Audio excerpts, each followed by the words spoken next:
Et comme Jésus l'a dit, celui qui persévérera jusqu'à la fin sera sauvé, enfant de Dieu. Il y a en Dieu cette capacité, cette force, et la Bible dit que nous n'avons pas reçu un esprit de timidité, mais un esprit de force, d'amour et de sagesse. Jésus a dit que vous recevrez une puissance. Amen. Est-ce que cette puissance est en nous? Est-ce que cette puissance est avec nous? Est-ce que cette puissance est sur nous? Amen. Cette puissance est là. Et cette puissance est le Saint-Esprit de Dieu qui nous donne encore de continuer, de persévérer et de comprendre que Dieu est tout près de nous. Tu n'es pas seul. Nous ne sommes pas seuls dans l'épreuve, dans la difficulté. Hier, une sœur, quand elle a vu que nous étions que 7 pour l'évangélisation, son cœur était attristé. Mais je lui ai dit, mais sœur, mais pourquoi tu t'attristes comme ça? Mais non. Dieu fait avec ceux qui sont là. Jésus a dit, là où 2 ou 3 sont assemblés en mon nom, je suis au milieu d'eux. Elle espérait voir un grand nombre. Elle disait, mais pourtant, tout le monde est appelé à évangéliser. Pourquoi ils ne viennent pas? Dites-moi, est-ce que nous tous, nous sommes appelés à évangéliser? Oui, c'est bien l'ordre que nous avons reçu du Seigneur. Allez, faites de toutes les nations des disciples, les baptisant au nom du Père, du Fils et du Saint-Esprit, et enseignez-leur, observez tout ce que je vous ai prescrit. Et Jésus parlait à ses disciples.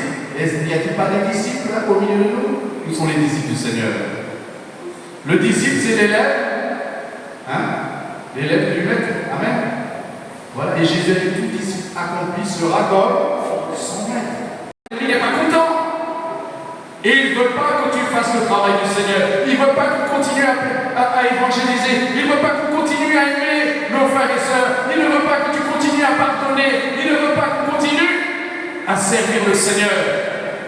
Mais c'est là notre devoir, enfant de Dieu. C'est là ce à quoi nous sommes appelés. Et c'est merveilleux de servir Dieu. Amen. Et devant, au verset 57, cet homme a dit, il a dit que pendant qu'ils étaient en chemin, un homme lui dit, Seigneur, je te suivrai partout où tu iras. Et moi aussi j'ai dit ça. Au tout début. J'étais content. Et Jésus lui répondit, et c'est là la réalité, les tanières, les renards ont des tanières, les oiseaux du ciel ont des nids, mais le Fils de l'homme n'a pas un lieu où il puisse reposer sa tête. Il dit d'un autre, suis-moi, et il répondit, Seigneur, permets-moi d'aller d'abord ensevelir mon Père. Mais Jésus lui dit, laisse les morts ensevelir leurs morts, et toi, va annoncer le royaume de Dieu. Un autre dit, je te suivrai, Seigneur, mais permets-moi d'aller d'abord prendre congé de ceux de ma maison. Jésus lui répondit, quiconque met la main à la charrue et regarde en arrière n'est pas propre au royaume de Dieu. Vous voyez que la Bible dit que mes pensées ne sont pas vos pensées et vos voix ne sont pas mes voix, dit l'Éternel. Voilà que dans le cœur de l'homme, dans le cœur de l'enfant de Dieu, il y a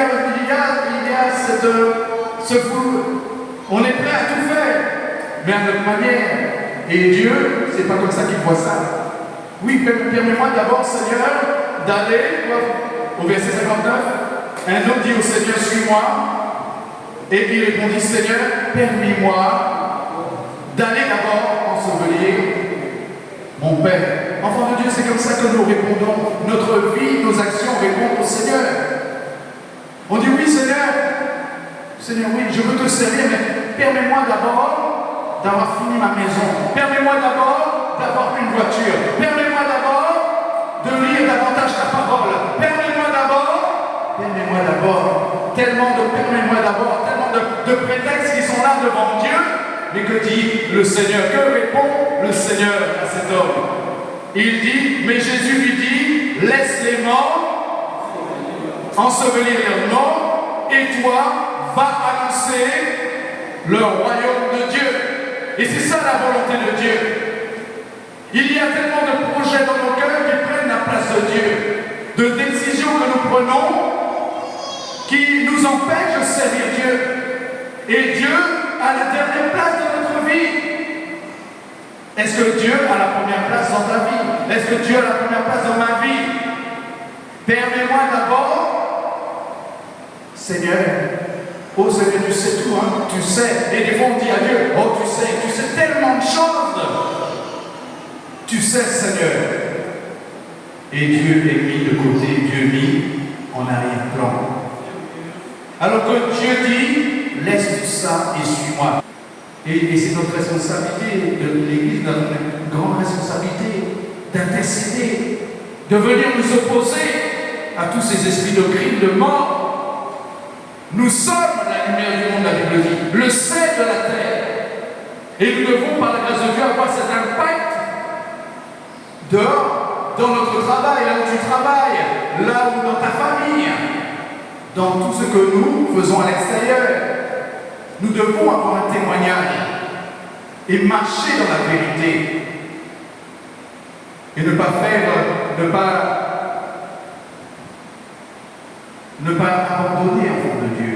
Regardez Abraham, notre père de la foi. C'est notre père de la foi, un homme de foi. Il y a eu des moments difficiles, mais il ne s'est pas découragé, il a continué enfant de Dieu. Et la Bible dit dans l'épître aux Hébreux, nous allons revenir aux Hébreux chapitre 6, verset 10. Et je vais dire que chacun soit encouragé, continue, dis à celui qui est à côté de toi, continue avec Dieu. N'abandonne pas, persévérons. Voilà, on est appelé à souffrir, et ça, l'apôtre Pierre nous dit, armez-vous de la même pensée. Si Christ a souffert, nous aussi, nous allons souffrir. Mais on ne va pas souffrir pour aller en enfer. Nous voulons, si nous souffrons, nous voulons souffrir pour aller auprès du Seigneur. Et c'est ça, enfant de Dieu. Et aussi, c'est la persévérance dans la foi. Amen. Ça veut dire qu'on est assidu, on croit, on continue à croire. On ne devient pas incrédule, on ne doute pas de la promesse de Dieu. On ne doute pas de la parole de Dieu. On ne doute pas dans ce chemin dans lequel nous sommes enfants de Dieu. Nous continuons, même si cela est difficile. Amen. Et comme David avait dit, pourquoi t'as battu mon âme? Espère en Dieu, car je le louerai encore, enfant de Dieu. Il y a des jours, il y a des moments d'abattement, des moments de découragement, des moments où on n'a plus envie de venir, on n'a plus envie de prier, on n'a plus envie de lire la parole de Dieu. Mais enfant de Dieu, il y a l'Esprit de Dieu qui est là en nous, qui est là et qui nous... Qu'est-ce qu'il fait l'Esprit de Dieu? Il nous exhorte, il nous rappelle les Saintes Écritures, et te dit, ne t'en fais pas, ne crains point, je suis avec toi, fais-moi confiance. Amen. Continue, parle encore, serre-moi. Et ce matin, l'Esprit de Dieu encore cherche à éveiller notre esprit, notre entendement, pour nous donner d'aller jusqu'au bout, enfant de Dieu. Ce n'est pas fini. Et tu vas voir la gloire de Dieu. Chacun de vous, chacun de nous, allons voir la gloire de Dieu. Est-ce que tu le crois? Est-ce que tu crois que tu verras la gloire de Dieu?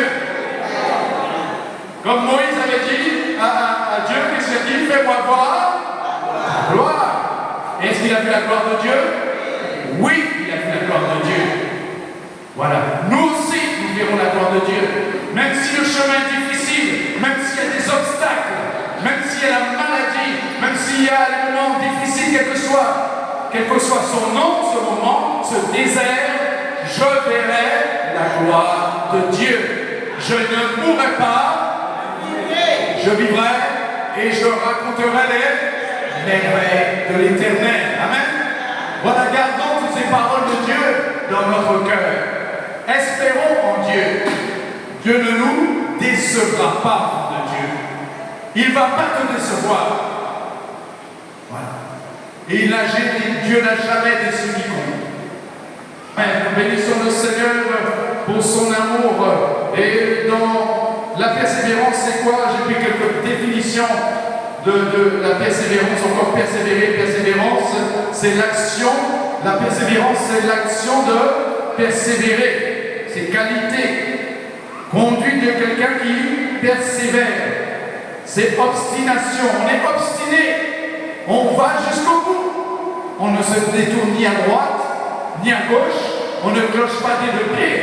Mais on tient ferme dans la voie du Seigneur. C'est cette opiniâtreté. Persévérer, c'est continuer de faire ce qu'on a résolu par un acte de volonté renouvelé.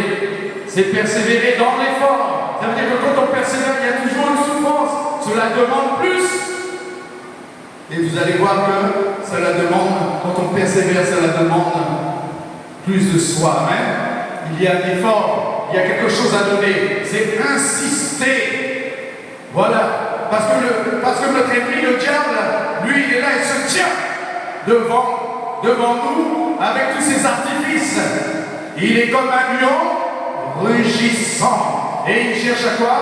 À nous faire peur, à nous effrayer. Mais il ne peut pas nous toucher. Et c'est pour cela que nous devons nous tenir fermes et dire, arrière de moi Satan. Il est écrit. Amen. Il est écrit. Et c'est là qu'on doit demeurer, enfant de Dieu, notre parole de Dieu. Oui, nous avons, notre Dieu est tout puissant pour nous donner d'aller plus loin avec lui. Il dit, donc, persévérer, c'est insister, c'est s'obstiner. Qu'est-ce qui a déjà été dans cette dimension de persévérance, de persévérer dans une situation difficile et qu'il a vu la gloire de Dieu? Est-ce que vous avez déjà vu, fait cette expérience que quand vous n'avez pas lâché, vous avez triomphé? Amen. Voilà, il nous faut continuer. C'est pas seulement une fois, deux fois, mais c'est tous les jours que Dieu nous appelle à cette obstination, à cette persistance. Voilà. Et tu vas voir la gloire de Dieu. Nous allons voir la gloire de Dieu. La consécration, voilà son engagement. Voilà, enfant de Dieu, ce à quoi nous sommes appelés, enfant de Dieu. C'est pour cela que nous ne devons pas nous décourager. Nous ne devons pas arrêter. Tu dois continuer ce que tu as commencé avec Dieu. Dis-le à côté de toi. Continue ce que tu as commencé avec Dieu. Continuons. Et peut-être pour toi, ça n'a pas d'importance, c'est peu de choses. Mais devant Dieu, ce sont des grandes choses. Et la Bible dit que ceux qui sont fidèles dans les petites choses, Dieu leur confiera de grandes choses. Amen. C'est notre appel. Nous avons reçu la puissance de Dieu. La puissance de Dieu est en nous. La parole de Dieu est puissante. L'évangile que nous professons est puissant. Amen. Il n'a pas changé.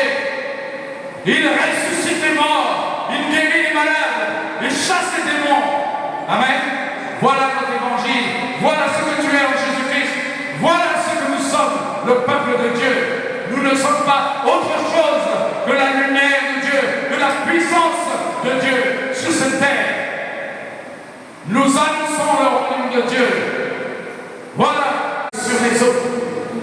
Pour nous exciter à l'amour et aux bonnes œuvres. N'abandonnons pas notre assemblée, comme c'est la coutume de quelques-uns. C'est une tradition. Pour certains, ils viennent de temps en temps. Et on voit que ça n'a pas changé aujourd'hui. Il n'y a rien de nouveau sous le soleil. Et cette parole est encore d'actualité pour nous exhorter à être persévérants, à être là dans la maison du Seigneur. N'abandonnons pas notre assemblée, comme c'est la coutume de quelques-uns, mais exhortons-nous réciproquement. Et cela d'autant plus que vous voyez s'approcher le jour. Est-ce que tu vois s'approcher le jour, enfant de Dieu? Est-ce que tu vois quelque chose? Qu'est-ce que tu vois? Qu'est-ce que nous voyons, enfant de Dieu? Oui, nous voyons s'approcher le jour. Enfant de Dieu, on doit voir. Et que tout voile des ténèbres soit déchiré, afin que nous voyons s'approcher le jour au nom de Jésus. Il dit au verset 35, n'abandonnons pas votre assurance à laquelle est attachée une grande rémunération. Il y a une bénédiction. Dieu n'est pas injuste. Toutes les souffrances que tu vis, tous les rejets, tous les problèmes, Dieu va te bénir pour ta persévérance. Dieu va nous bénir. Amen. Est-ce que tu le crois? Oui, confesse-le. Oui, Seigneur, je crois que tu me béniras.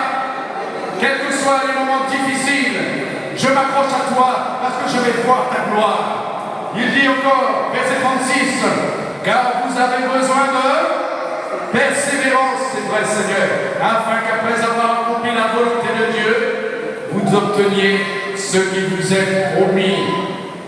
Encore un peu de temps, encore un peu de temps. Celui qui doit venir viendra et il ne tardera pas. Et mon juste vivra par la foi, mais s'il se retire, mon âme ne prend pas plaisir en lui. Nous ne sommes pas de ceux qui se retirent pour se perdre, mais de ceux qui ont la foi pour sauver leur âme. Amen. Je vous invite, peuple de l'Éternel, à vous